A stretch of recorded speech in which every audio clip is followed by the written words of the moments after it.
కరప శ్రీ కాశీ వారాహి అమ్మవారి ఆలయం ఆవరణలో ఆషాఢ మాసం సందర్భంగా ఈ నెల 15వ తేదీ నుండి 25వ తేదీ వరకు అత్యంత వైభవంగా గుప్త నవరాత్రులు 9 రోజుల పాటు 9 రకాల వస్తువులతో లక్ష పూజలు నిర్వహించడం జరుగుతుందని ఈ అవకాశాన్ని కరప పరిసర గ్రామ భక్తులందరూ సద్వినియోగించుకుని అమ్మవారి ఆశీస్సులు అందుకోవాలని ఆలయ ధర్మకర్త చిక్కాల దొరబాబు కోరారు. కాకినాడ జిల్లా కాకినాడ రూరల్ నియోజకవర్గం కరప మండలం కరప శివారు కొరుపల్లి గ్రామంలో వేంచేసి ఉన్న శ్రీ కాశీ వారాహి అమ్మవారి ఆలయం వద్ద శుక్రవారం సందర్భంగా భక్తులతో కిటకిటలాడింది. ఆలయ ప్రాంగణమంతా మహిళలతో కిక్కిరిసిపోయింది. గత 21 వారాల నుండి అమ్మవారికి ప్రతి శుక్రవారం కుంకుమ పూజ నిర్వహిస్తున్నారు. ఈ పూజ కార్యక్రమానికి కాకినాడ జిల్లా పరిసర గ్రామాల నుండి అధిక సంఖ్యలో భక్తులు పాల్గొని అమ్మవారి కుంకుమ పూజలో పాల్గొన్నారు. భక్తులకు ఎటువంటి అసౌకర్యం కలగకుండా ఉండేందుకు ఆలయ ధర్మకర్త మండలి ప్రత్యేక ఏర్పాట్లు చేశారు. అమ్మవారి పూజ అనంతరం వచ్చిన భక్తులు అందరికీ భోజనాలు ఏర్పాటు చేశారు. పశువు కొమ్ములు 1,00,000 అంటుకోళ్లు, 1,00,000 నిమ్మకాయలు, 1,00,000 ధాన్యం, 1,00,000 బియ్యం, ఇలాగ 9 రోజులు చేస్తామండి. ఇదంతా కూడా స్వచ్ఛందంగా వచ్చిన మహిళలతో చేస్తున్నామండి. 10 మంది బ్రాహ్మణులు ఉంటారు, వాళ్ళతో పాటు స్వచ్ఛందంగా.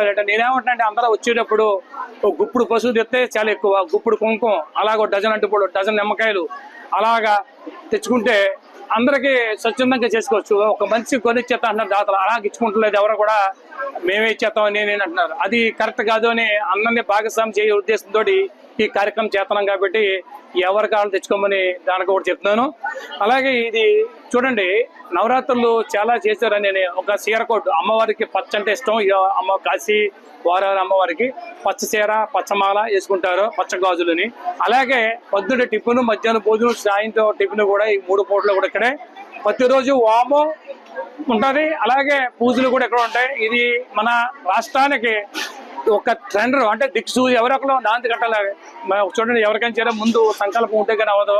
అలాగే రాష్ట్రానికి మేము సంకల్పం తీసుకున్నాం. ఎవరి భారతదేశం కూడా ఇది ఒక దిక్కుసూచిగా వెళ్తాడు. ఎందుకంటే వైబ్రేషన్ మనం ఏం చేసాం సరే, వైబ్రేషన్ లేకపోతే కాశీ వారాహి అమ్మవారి వైబ్రేషన్ లేకపోతే ఇంతమంది ఆడవారు తీసుకొస్తాం నా వల్ల జరగదు.